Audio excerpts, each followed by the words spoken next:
Општина Карпош аплицираше за скоро 200.000 евра поддршка од Европска инвестициска банка за бежични водомери, кои што ќе бидат поставени во околу 600 до 700 домакинства на територија на општина Карпош, целосно поддржани од Министерството и од Европската инвестициска банка. И во моментов, она што е на моје големо задоволство во финална фаза, тоа е согласноста од Министерството за транспорт и врски за два детални урбанистички планови. Едниот е блок од касарната Илинден, каде што јас и во предизборието ветував дека ќе се шири општината со стамбени објекти во делот кај касарната Илинден, додека другиот е деталниот урбанистички план за деловите непосредно над Трнодол и Жданец, каде што е предвидено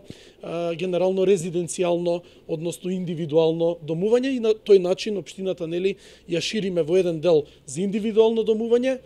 куќи или стамбени куќи, додека кај касарна Илинден нови стамбени згради, се со цел да се растерети урбаното јадро на општина Карпош.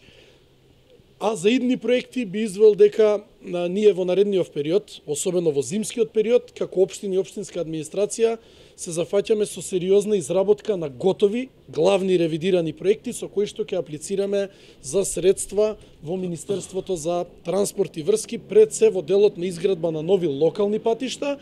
и, како што каже и министерот, водоводи и канализации. Верувам дека со средствата кои што општина Карпош ќе ги обезбеди за средна година и со средствата дали преку Европска инвестициона банка, дали преку